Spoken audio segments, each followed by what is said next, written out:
দেখুন, ভোটের দিনক্ষণ ঘোষণা হয়ে গিয়েছে, প্রার্থী তালিকাও বেরিয়ে গিয়েছে সবকটা প্রায়। আর সেই ভোটের ঠিক আগের মুহূর্তে তৃণমূল কাউন্সিলরের বিরুদ্ধে তোলাবাজি আর দাদাগিরির অভিযোগ। দেখাই আপনাদের ছবি। গোয়ালঘর তৈরির জন্য 50,000 টাকা তোলাবাজির অভিযোগ। ঠিক এইভাবেই তোলাবাজি করা হচ্ছে। টাকার বিনিময়ে সরকারি জায়গায় করণদিঘির তৃণমূল প্রার্থীর বিরুদ্ধে টাকা বিলির অভিযোগ, নির্বাচনী বিধি ভঙ্গের অভিযোগে কমিশনে বিজেপি। ঈদ উপলক্ষে তৃণমূল প্রার্থী গৌতম পাল সাদা খামে টাকা বিলোচ্ছেন। যে ছবি আপনাদেরকে আমরা দেখাচ্ছি, এভাবেই সাদা খামে টাকা বিলোচ্ছেন অভিযোগ বিজেপি প্রার্থীর। ভাইরাল ভিডিও ফুটেজ সামনে এনে দাবি বিজেপির, টাকা বিলিয়ে ভোটারদের প্রভাবিত করার অভিযোগ, নির্বাচন বিধি ভঙ্গের অভিযোগ তুলে কমিশনে অভিযোগ দায়ের বিজেপির।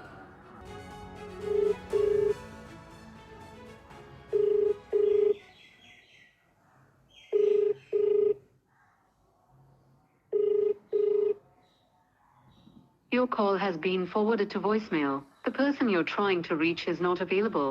At the tone, please record your message.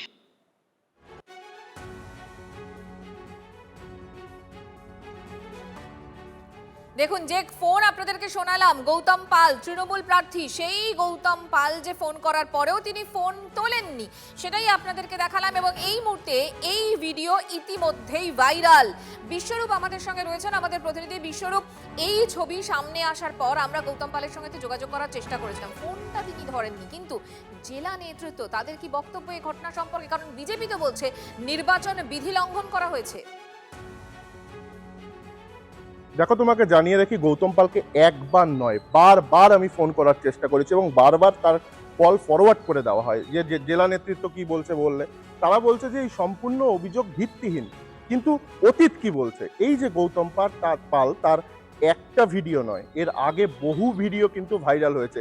কোনো সময় তাকে টাকা নিতে দেখা যাচ্ছে, কোনো সময় এই যে টাকা, এটা তো টাকা আমরা বলছি না, বলছে বিজেপি, কোনো সময় দিতে দেখা যাচ্ছে। যে বিজেপির যেটা অভিযোগ, যে কনিষ্ঠ প্রার্থী বিরাজ বিশ্বাস, সে বলছে যে এটা হচ্ছে নির্বাচন বিধি লঙ্ঘন করা হচ্ছে, মানে কোনো কিছু দেওয়ার মাধ্যমে নেওয়া, মানে ভোটের সময় কিছু দিচ্ছি কিছু পাবো এরকম একটা আশা করা যায়। সে কিন্তু ইতিমধ্যেই ফোন মারফত ডিএমকে জানিয়েছে, পাশাপাশি নির্বাচন কমিশনকে জানিয়েছে। কলকাতায় আর জেলায় জেলায়